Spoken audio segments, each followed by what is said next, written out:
E aí, pessoal, tranquilo? Vamos para a nossa segunda aula de pontuação.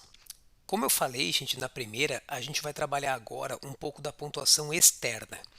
Na primeira aula, a gente falou da pontuação interna, aquelas vírgulas que existem dentro das orações e que têm, claro, as suas determinadas funções, né? Deslocamento de termos, inserção de termos, repetição de função sintática, tudo que a gente comentou na primeira aula de pontuação. Aqui, gente, o objetivo é mais pontual. Nós vamos falar sobre aquelas vírgulas que a gente encontra entre as orações, junto dos conectores, ou se não houver conector, aquela vírgula realmente entre as duas orações, a famosa pontuação externa. Para a gente entender isso, gente, nós precisamos primeiro, né, saber entender a estrutura do texto. Então é fundamental que a gente saiba onde começa uma oração e onde termina outra, para a gente saber onde que é o ponto em que elas se encontram, para ver que a vírgula realmente está entre elas, que é uma vírgula externa, e um pouco também, gente, de conectores. Alguns conectores são especiais e eles têm algumas características particulares. Nós vamos comentar isso em seguida aí, tá? Então, para começar, gente, coloquei para nós aí a pontuação externa, aquela vírgula entre as orações, e abri também um quadro, igual eu tinha feito lá na pontuação interna, trouxe aqui as justificativas da pontuação externa. Basicamente, gente, a vírgula que é colocada entre as orações, ela serve ou para separar essas orações, isso pensando numa ordem direta, tá? Pensando num período composto aí com duas, três, quatro orações, mas que sigam a ordem direta. Então ela serve para separar essas orações. Também pode ser, gente, que essa vírgula marque a inversão dessas orações. Talvez uma oração seja deslocada para uma outra posição, uma oração ocupe o lugar da outra, e a vírgula ela é usada para marcar esse deslocamento, essa inversão da ordem dentro do período composto. Ou então a intercalação de orações. Em vez das orações trocarem totalmente de lugar, vamos dizer que uma oração B ela ocupe o lugar de uma oração A e vice-versa, isso numa inversão total. A intercalação é quando uma oração B ela acaba entrando no meio da oração A. A oração A ela acaba abrindo um espaço para que a oração B se insira no meio dessa oração A, então temos uma intercalação de orações. Isso é basicamente o que a gente tem que entender quando existe essa pontuação externa. Claro que existem as observações que eu falei agora há pouco, e a gente vai mencionar em seguida, que são alguns conectores especiais. Mas basicamente, gente, é isso aí que eu quero mostrar para vocês. Ó. Veja um trechinho aí que eu trouxe. Diz ali, levantei-me, vírgula. Vejam lá que tem uma primeira vírgula. Vejam que levantei é verbo.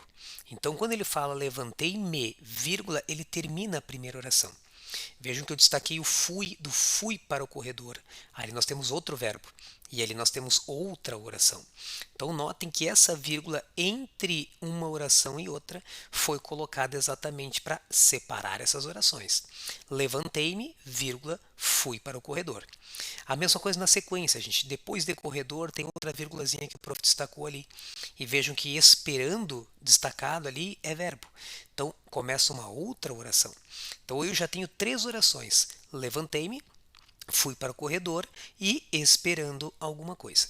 Então essas duas primeiras vírgulas, elas estão exatamente colocadas com o intuito de separar uma oração da outra. Essas orações, povo, estão na ordem direta, tá? Então essas orações elas não estão intercaladas e nem invertidas. Por isso que essas duas primeiras vírgulas que eu destaquei para nós, elas envolvem aquele item 1 da tabelinha aí para nós, a separação de orações. Porque existe uma sequência lógica. Então vejam que o levantei-me é a primeira oração, pela lógica da história.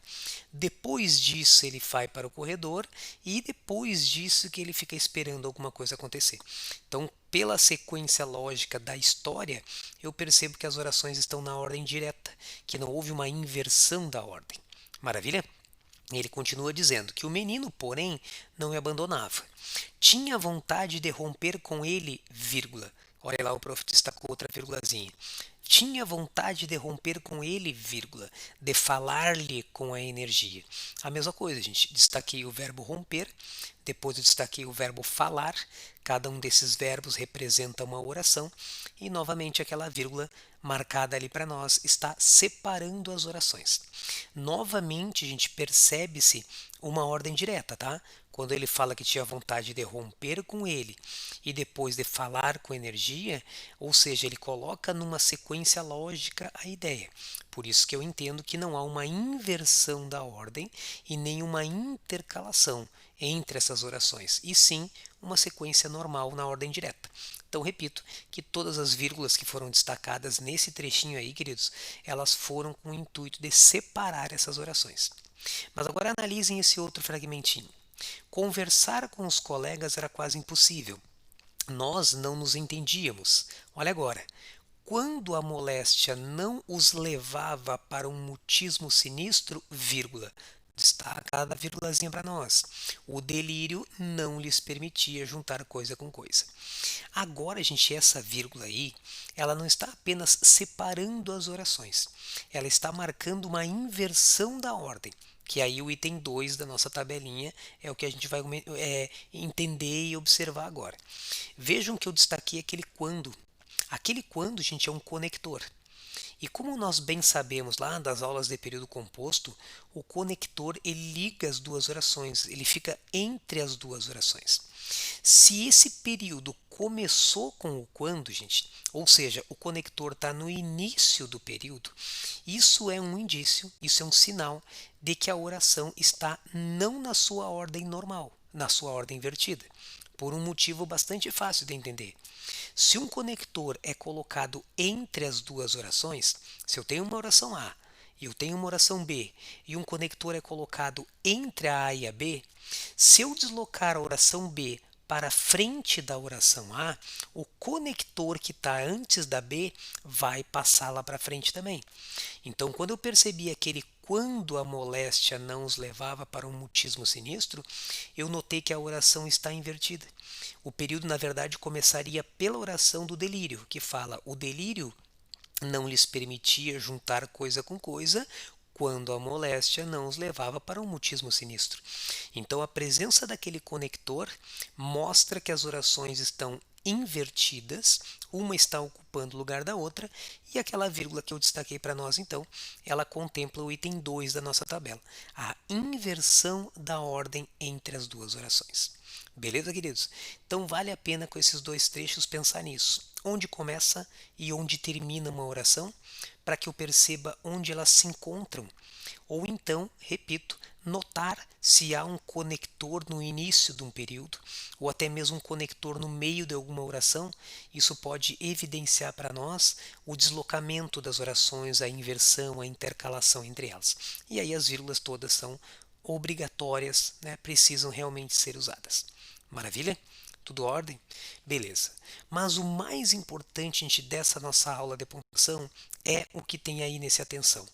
A história que eu falava agora há pouco, gente. Alguns conectores, eles apresentam características particulares.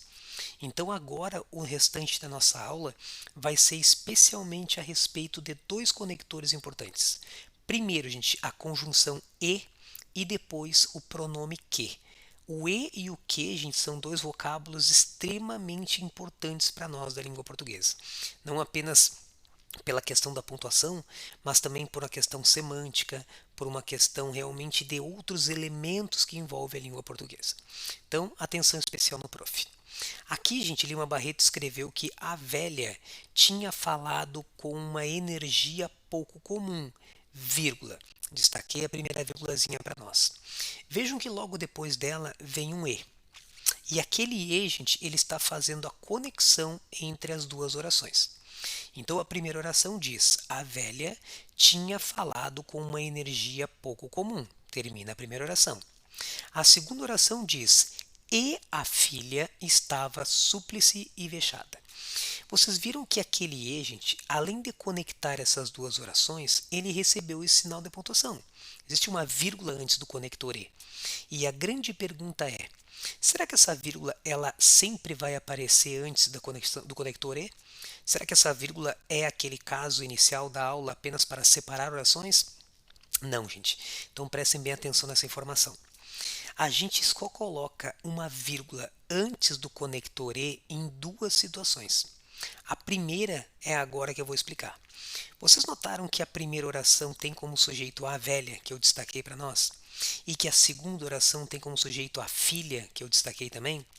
Então, um dos motivos, gente, para se usar uma vírgula junto da conjunção e é entre orações que apresentem diferentes sujeitos.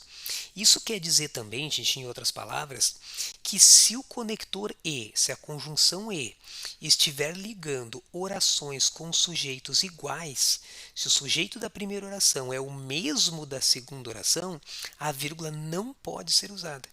Então, uma atenção especial a essa informação, queridos. Eu só usarei a vírgula antes do e se eu perceber que os sujeitos são diferentes. Se as orações apresentarem o mesmo sujeito, nós não podemos usar a vírgula. A regra para colocar a vírgula quando as orações têm sujeitos diferentes é exatamente para mostrar que ela é diferente da oração que tem sujeitos iguais. Então, essa é uma dica muito importante. Quando vocês notarem, gente, uma conjunção e ligando duas orações, olhem o sujeito das duas, vejam o sujeito da primeira, vejam o sujeito da segunda. Se for o mesmo, não utiliza a vírgula. Mas se foram sujeitos diferentes, vocês vão acabar utilizando a vírgula. Esse é o primeiro conceito importante, tá? Separar orações ligadas pela conjunção e, mas orações com sujeitos diferentes. Aí ele continua dizendo que eu não entendia nada daquela cena, vírgula, destacada outra vírgulazinha para nós. E Ana parecia sem espanto. Queridos, aqui tem um item extra, especial mais ainda, porque já se notaram que o que eu acabei de explicar aconteceu novamente. Aquela conjunção e, ela está ligando a primeira oração, que fala eu não entendia nada daquela cena, à segunda oração, que diz e Ana parecia sem espanto. Os sujeitos são diferentes. Essa vírgula, ela foi usada já por um critério conhecido nosso. Ela está separando as orações ligadas pelo e com sujeitos diferentes. Isso já bastaria para essa vírgula existir. Mas sabe o que é mais interessante, gente? Que é inclusive o segundo motivo da vírgula antecedendo o e. Vocês viram que aquele e que está ali que eu puxei para nós, ele tem um valor equivalente ao mas? Eu poderia dizer que eu não entendia nada daquela cena, mas Ana parecia sem espanto. Notem que há uma contradição, né? O sujeito eu da primeira oração diz que não entendia nada daquela situação, daquela cena. E o sujeito Ana da segunda oração parecia sem espanto. Então há, num primeiro momento, alguém preocupado, né, desorientado, e em um segundo momento, outro alguém tranquilo. Isso é uma ideia, gente, de adversidade. A segunda oração, aquela que começa com e, Ana e tal, ela traz uma informação de maior relevância do que a primeira. Porque se a preocupação, se a desorientação trazida pela primeira oração fosse algo relevante, o autor não teria trazido uma outra informação que seria contraditória a ela. Essa informação contraditória, que diz que a Ana parecia sem espanto, ela vem a ser uma oposição à primeira. Se há uma preocupação na primeira, há uma despreocupação na segunda. E isso a gramática entende com a ideia de adversidade, gente. E aí vem a regra. A gramática disse que se caso a conjunção e tiver valor adversativo, se a gente puder substituir, gente, o e por um mas, notar que a segunda oração ela tem uma ideia de oposição à primeira, a vírgula também é obrigatória. Claro que nesse caso os sujeitos já eram diferentes. Mas mesmo se os sujeitos fossem iguais, escuta essa, mesmo se os sujeitos fossem iguais, se o e tivesse um valor adversativo, fosse equivalente ao mas, a vírgula seria obrigatória igual. Então cuidado, povo, porque além de ter que cuidar os sujeitos, se são diferentes ou iguais, também tem que ficar atento ao valor semântico da oração, a ideia desse conector. Por isso que o prof colocou então aí a conjunção e eu coloquei as duas situações. Ou as orações são com sujeitos diferentes, ou então o valor é de adversidade daquela oração. Essas são as duas regras fundamentais do emprego de uma vírgula perante a conjunção e. Guardem com carinho, gente. Isso é bastante importante, é bastante relevante para uma questão do vestibular. Se eles forem nos cobrar a pontuação externa, provavelmente nos cobrem alguma coisa a respeito da vírgula perante a conjunção e. Maravilha? Tranquilo? Beleza. Seguindo a sequência, gente, olhem esses dois trechos que eu destaquei aqui para nós do nosso querido Lima Barreto. O primeiro diz: paralítica de um lado, precisava a todo instante de quem a auxiliasse para tudo. Mesmo com a mão esquerda, olhem lá, vírgula, já destaquei para nós, que já tinha ganho alguns movimentos, ela não podia afastar os cabelos. Vocês viram que esse que, ele tem uma vírgula que o antecede. Olha o segundo trecho. Em lá chegando, tiraram-me a roupa que vestia, deram-me uma outra da casa e tudo mais. Vejam que aquele segundo que está destacado em vermelho, não traz um sinal de pontuação perante ele. Então agora vem um grande lance interessante. Jovens, por que se usa uma vírgula antes do que e às vezes não se usa? Para deixar tudo mais claro, a gente deixa eu abrir aqui para nós que esse que é o nosso querido pronome, tá? Esse que não é qualquer que, porque a palavra que ela tem inúmeras classificações. Mas eu estou me referindo exatamente ao pronome relativo que, aquele que eu posso trocar por o qual, a qual. Vejam que ele fala que mesmo com a mão esquerda que, é mesmo com a mão esquerda a qual já tinha ganho alguns movimentos. Isso é um pronome relativo, está retomando a mão esquerda. Ali embaixo também, em lá chegando, tiraram-me a roupa que vestia, ou a roupa a qual vestia. Aquele que é um pronome relativo que está retomando a palavra roupa. Isso é velho conhecido nosso de aulas anteriores. Gente, qual é a grande ideia então de usar uma vírgula antes do pronome relativo que ou de não usar a vírgula? O que a gente já aprendeu, queridos, lá no período composto, quando a gente conversou sobre as orações subordinadas adjetivas. Olha o quadrinho embaixo que eu abri para nós. Se a oração tiver valor explicativo, ela vai ter a vírgula. Se ela tiver valor restritivo, ela não vai ter a vírgula. Mas para que isso fique mais claro, gente, escutem bem novamente essa informação. O valor explicativo é quando eu me refiro a um elemento único, a um elemento sozinho no texto, vamos dizer assim. E a ideia da restrição é quando a gente se refere a um elemento entre outros. Então a explicação se refere ao único, a restrição se refere um entre outros. Quando Lima Barreto escreveu que mesmo com a mão esquerda, vírgula, que já tinha ganho alguns movimentos, vocês claro que entendem que a pessoa não tem outra mão esquerda, ela só tem aquela mão esquerda. Então, quando Lima Barreto usou o pronome relativo que para retomar a mão esquerda, ele partiu do princípio que não existem várias mãos esquerdas, existe apenas uma mão esquerda para aquela pessoa. Então ele se viu na obrigação de explicar o termo antecedente, explicar a mão esquerda, já que se ele não tivesse usado a vírgula, pareceria que com a mão esquerda que já tinha ganho alguns movimentos e a outra mão esquerda que não tinha ganho movimentos. Como não existe a possibilidade de uma única pessoa ter duas mãos esquerdas, a ideia da explicação se fez necessária. Só que olhe bem agora o trecho de baixo. Quando ele escreve que em lá chegando tiraram-me a roupa que vestia, esse que, quando retoma a roupa, ele retoma apenas a roupa que ele vestia. Só que existem outras roupas que ele não vestia. Então olhem bem a diferença. Só existe uma única mão esquerda para aquela personagem. Então a explicação se faz necessária. Mas como existe a roupa que ele vestia e outras roupas que ele não vestia, aí a ideia é de restrição. E aí eu não posso utilizar a vírgula, gente. Isso é uma coisa muito importante e uma das mais importantes sobre pontuação. A vírgula que antecede o pronome relativo que. Queridos, vocês vão ter que voltar no antecedente e, pelo contexto, pensar o seguinte: este antecedente que está sendo retomado pelo que, ele é único ou ele é um entre outros? Se ele for único, a ideia da explicação e a vírgula é obrigatória. Se ele for apenas um entre outros, a ideia de restrição e a vírgula é proibida, gente. Assim como ela é obrigatória na explicação, ela é proibida na restrição. Isso é fantasticamente importante, queridos. Que seja a dica dessa aula, essa vírgula antes desse pronome relativo que. Tanto é importante que olha que eu trouxe para a gente frisar um pouquinho mais. Uma questão da UFSC. E leiam com o prof para entender.